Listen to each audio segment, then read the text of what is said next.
एक समय की बात है। देवर्षि नारद कैलाश पर्वत पर भगवान शिव के दर्शन हेतु गए थे। भगवान शिव नारद को देखकर प्रसन्न हुए और पूछा, हे नारद, आज क्या कारण है कि तुम कैलाश पर आए हो? क्या प्रभु ने कोई दिव्य लीला रची है जिसके चलते तुम यहाँ आए हो? तब नारद जी ने उत्तर दिया, हे भोलेनाथ, आप तो संसार के कोने कोने में विराजमान हैं। आपसे कोई बात कैसे छुपी रह सकती है? हे ईश्वर, मैं आपके दर्शन की आकांक्षा लेकर यहाँ आया हूँ। मेरे मन में आज एक संदेह उत्पन्न हो गया है और मैं इसके निवारण हेतु आपकी शरण में आया हूँ। कृपा करके मेरे इस संदेह को दूर करें। शिव जी कहते हैं, हे नारद, जो भी संदेह तुम्हारे मन में है बेझिझक पूछो, तुम्हारे हर संदेह का उत्तर दिया जाएगा। देवर्षि कहते हैं, हे दीनबंधु, आप अत्यंत कृपाशील और परम दयालु हैं। अपने प्रत्येक भक्त पर समान रूप से कृपा की दृष्टि रखते हैं। भक्त के हृदय में क्या भाव है ये आप स्वतः ही जान लेते हैं और उनकी कामना को सिद्ध करते हैं। मेरे मन में जो संदेह है उसे भी आप अच्छी तरह से जानते हैं।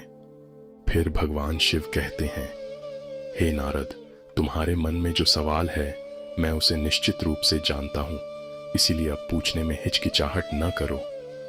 देवर्षि कहते हैं, हे प्रभु, आज मैं यह जानने के लिए आपके पास आया हूं कि देवी संध्या कौन थी और उन्होंने मानव जाति को क्या शाप दिया था।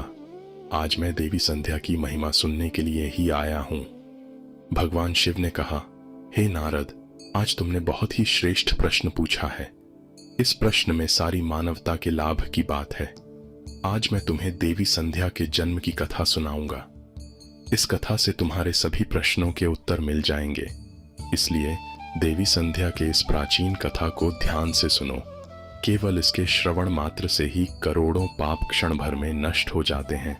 देवर्षि नारद ने कहा, हे प्रभु, मैं इस कथा को पूरे ध्यान से सुनूंगा। कृपया मुझे वह कथा सुनाइए। फिर भगवान शिव नारद को उस महान नारी संध्या की कथा सुनाना आरंभ करते हैं। हे नारद, जब सृष्टि की उत्पत्ति हो रही थी तब ब्रह्मा जी कमल के फूल पर आसीन होकर परमात्मा का चिंतन कर रहे थे। वहीं पर उनके हृदय में सृष्टि के निर्माण की इच्छा जाग उठी। उसी क्षण उनके मन में विचार करते हुए एक अत्यंत खूबसूरत कन्या का अवतरण हुआ जो बेहद सुंदर उनके मन में विचार करते हुए एक अत्यंत खूबसूरत कन्या का अवतरण हुआ जो बेहद सुंदर और मन को भा जाने वाली थी। मन से उत्पन्न होने के कारण वह ब्रह्मा की मानसिक पुत्री बनी। ब्रह्मा जी उस समय ध्यान मग्न थे और ध्यान के दौरान ही उस कन्या का जन्म हुआ, इसलिए उसका नाम संध्या पड़ा। जब ब्रह्मा जी ने उस अति सुंदर कन्या को देखा तो कुछ क्षणों के लिए उनका मन विचलित हो गया। उसके मनमोहक स्वरूप को देखकर ब्रह्मा जी मोहित हो गए और उनके हृदय में कामना का भाव जाग उठा। जैसे ही ब्रह्मा जी ने उस देवी पर कुपित दृष्टि डाली, उस देवी का प्रकाश लुप्त हो गया, जिससे वह देवी संध्या अत्यंत दुखी हुई और वहां से चली गई। हे नारद, ब्रह्मा जी में किसी भी प्रकार का विकार उत्पन्न नहीं हो सकता, परंतु देखो प्रभु की लीला को। उन्होंने अपनी लीला का प्रदर्शन करने के लिए ब्रह्मा जी के मन में विकार भर दिया। उसी विकार के कारण कुछ समय के लिए ब्रह्मा जी के मन में काम भावना जागृत हो गई। प्रभु की ऐसी लीला रचने के पीछे समस्त मानव जाति का कल्याण छिपा हुआ था। इसलिए अब तुम प्रभु की इस अनोखी लीला को सावधानी से सुनो। ब्रह्मा जी के इस व्यवहार से अत्यंत दुखी होकर देवी संध्या चंद्रभाग पर्वत पर ध्यान करने के लिए गई। वहां जाकर उसे यह चिंता सताने लगी कि वह किसकी तपस्या करे और किस देवता की आराधना करे। इसी सोच में डूबी वह पृथ्वी पर ब्रह्लोहित नाम के सरोवर के पास गई और वहीं खड़ी हो गई। तब महर्षि वशिष्ठ वहीं से गुजर रहे थे। उन्होंने सरोवर के किनारे देवी संध्या को खड़े हुए देखा। महर्षि वशिष्ठ ने देवी संध्या को अकेले पाकर उनके पास आए और पूछा, हे देवी, तुम कौन हो और किसकी बेटी हो? इस डरावने जंगल में तुम क्यों भटक रही हो? अगर कोई गुप्त बात नहीं है तो कृपया अपना उद्देश्य बताओ। इस पर देवी संध्या ने उन्हें अपने साथ हुई घटना के बारे में बताया और कहा, हे मुनिवर, मैं तपस्या करने के लिए इस पहाड़ पर आई हूँ। कृपा करके बताइए कि मैं किसकी तपस्या करूं। मुझे इस पाप से कौन मुक्त करेगा और तपस्या कैसे की जाती है? कृपा करके मुझे उपदेश देकर अनुग्रहित करें। संध्या की बात सुनने के बाद महर्षि वशिष्ठ ने कहा, हे देवी, आप भगवान विष्णु की आराधना करें। ओम नमो नारायणाय इस महामंत्र का उच्चारण करते रहें जब तक कि आपको भगवान का दर्शन नहीं हो जाता। साफ वस्त्र धारण कर उत्साह और प्रेम के साथ इस नियम का पालन करें। मौन रहते हुए भगवान का नाम जपते रहें। आपकी भक्ति से खुश होकर भगवान विष्णु अवश्य ही आपको दर्शन देंगे। महर्षि वशिष्ठ ने देवी संध्या को यह उपदेश देकर वहां से प्रस्थान किया। देवी संध्या को तपस्या का मार्ग मिल गया और उनकी खुशी की कोई सीमा नहीं रही। वह बड़ी आनंदित होकर श्री हरि की तपस्या में जुट गईं और महर्षि के बताए नियमों का कठोरता से पालन करने लगी। इस तरह उन्होंने सभी नियमों का पालन करते हुए 4 युगों तक अपनी तपस्या जारी रखी। देवी संध्या की व्रत, तपस्या और ईश्वर के प्रति अगाध श्रद्धा को देख देवतागण भी विस्मित हो गए। विष्णु भगवान देवी संध्या की तपस्या से बेहद खुश हुए और उन्होंने अपने भव्य चतुर्भुज रूप में प्रकट होकर कहा, हे देवी, उठो, तुम्हारी भक्ति से मैं बहुत प्रसन्न हूं। भगवान विष्णु का यह अद्भुत रूप देखकर देवी संध्या तुरंत उठ खड़ी हुई। उनका वह स्वरूप हजारों सूरजों की चमक के समान था। इस दिव्य रूप को देख देवी संध्या अवाक रह गईं। वह सोच में पड़ गईं कि आगे क्या करें।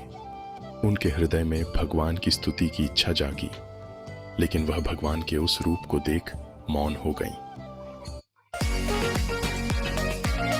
तब भगवान विष्णु ने देवी संध्या की भावनाओं को समझा और उन्हें दिव्य ज्ञान, दिव्य दृष्टि और दिव्य वाणी का वरदान दिया। देवी संध्या ने फिर बड़े उत्साह से भगवान विष्णु की स्तुति आरंभ की, जिसमें उनकी गहरी भक्ति और समर्पण साफ नजर आ रहा था। संध्या की तपस्या से उसका शरीर बेहद कमजोर हो गया था। तब प्रभु ने उस पर अपनी अमृतमयी दृष्टि डाली और उसे फिर से स्वस्थ और मजबूत बना दिया। उन्होंने मीठे शब्दों में संध्या से कहा कि वह उसकी तपस्या से बहुत खुश हैं और उसे अपने मन चाहे वरदान मांगने को कहा। इस पर संध्या ने कहा, हे ईश्वर, यदि आप मुझसे प्रसन्न हैं और मुझे आशीर्वाद देना चाहते हैं तो मैं सबसे पहले यह वर मांगती हूँ कि इस संसार के सभी प्राणियों में जन्म के समय से ही काम विकार न उत्पन्न हो। मेरा दूसरा वरदान यह है कि मेरे पतिव्रता धर्म कभी खंडित ना हो, और तीसरा वरदान यह कि मेरे मन में मेरे पति के अलावा किसी अन्य पुरुष के लिए कोई भावना न आए। जो कोई भी पुरुष मुझे कामुक नजरों से देखे वह नपुंसक हो जाए।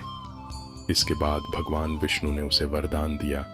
कहा कि आज उसने संसार के कल्याण के लिए उत्तम वर मांगा है, इसीलिए आज से ही पैदा होने के बाद किसी भी प्राणी में काम वासना का भाव नहीं होगा। मनुष्य की शरीर की 4 अवस्थाएं होंगी, बाल्य, कौमार्य, यौवन, और जरा मनुष्य को कौमार्य अवस्था के अंत में ही काम भाव का उदय होगा। तुम्हारी इस तपस्या से आज मैंने यह मर्यादा स्थित कर दी है। संसार में कोई भी प्राणी पैदा होते ही काम भावना से युक्त नहीं होगा।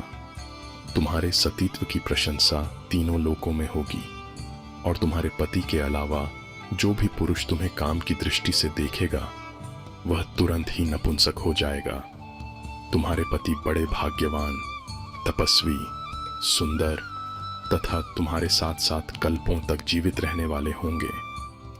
हे देवी, तुमने जो जो वर मांगे हैं मैंने वह प्रदान किए हैं। अब मैं तुम्हारे मन की बात कहता हूँ। पहले तुमने अग्नि में अपने शरीर को त्याग देने की प्रतिज्ञा की थी। ये प्रतिज्ञा तुम्हें इसीलिए करनी पड़ी क्योंकि ब्रह्मा की दृष्टि तुम पर पड़ चुकी थी। निर्दोष होने पर भी तुम अपने इस शरीर को त्यागना चाहती हो। इस स्थान से कुछ ही दूरी पर चंद्रभाग नदी का किनारा है। वहां पर महर्षि मेधा तिथि एक ऐसा यज्ञ कर रहे हैं जिसे पूरा होने में 12 वर्ष लगेंगे। इसी यज्ञ के दौरान तुम्हें अपने वचन की पूर्ति के लिए अपना शरीर छोड़ देना है, लेकिन ऐसे वेश में जाना है जिससे मुनियों की नजर तुम पर न पड़े। मेरी कृपा से तुम अग्निदेव की पुत्री हो जाओगी जिसे तुम अपना पति बनाना चाहती हो। उसका ध्यान करते हुए फिर उस अग्नि में अपने आप को समर्पित कर दो। इतना कहकर भगवान विष्णु ने अपने हाथ से देवी संध्या के मस्तक को स्पर्श किया। भगवान का स्पर्श होते ही देवी संध्या का शरीर आटे का बन गया। भगवान ने ऐसा इसीलिए किया क्योंकि मुनियों का वह यज्ञ संसार के कल्याण के लिए हो रहा था और उस अग्नि में मांस ना गिरे और अग्निदेव मांस भोजी ना बन जाए। तदनंतर देवी संध्या अदृश्य होकर उस यज्ञ के स्थान पर गई। उस समय उसके मन में एक ही भावना थी। उसने पृथ्वी पर आते ही सबसे पहले महर्षि वशिष्ठ जी के दर्शन किए थे। इसीलिए उसने अपने मन में महर्षि वशिष्ठ जी को ही अपना पति मान लिया और उन्हीं का चिंतन करते हुए उन्होंने यज्ञ की अग्नि में अपने शरीर को त्याग दिया। फिर भगवान की आज्ञा से अग्निदेव संध्या के शरीर को सूर्य मंडल पर लेकर गए। फिर सूर्यदेव ने संध्या के शरीर के 2 भाग करके देवताओं और पितरों को प्रसन्न करने के लिए अपने रथ पर स्थापित कर दिया। उसके शरीर का ऊपरी भाग प्रातः काल हुआ और शेष भाग संध्या काल हुआ। देवी संध्या के कारण ही सुबह सूर्योदय के समय को प्रातः संध्या कहा जाता है और सूर्यास्त के समय को संध्या काल कहा जाता है। इस प्रकार से देवी संध्या जो त्याग की मूर्ति थी, उन्होंने अग्नि में प्रवेश करके अपने जीवन को समाप्त कर दिया। भगवान विष्णु की कृपा से देवी संध्या का दूसरा जन्म अरुंधति के रूप में हुआ और वे ब्रह्मा वशिष्ठ जी की धर्मपत्नी बनी। भगवान शिव नारद से कहते हैं कि देवी संध्या के कारण ही संसार में आने वाला हर प्राणी काम भाव से मुक्त होता है। उसमें किसी भी तरह की काम इच्छा नहीं होती। जब तक वह कौमार्य अवस्था को प्राप्त नहीं कर लेता, तब तक उसमें काम वासना का उदय नहीं होता। इस प्रकार से मैंने आपको देवी संध्या के जीवन का चरित्र सुना दिया है। देवर्षि कहने लगे, हे प्रभु, आपने देवी संध्या के चरित्र को सुनाकर मुझ पर बड़ा उपकार किया है। देवी संध्या की कथा सुनकर मैं धन्य हुआ। आपका कोटि कोटि धन्यवाद।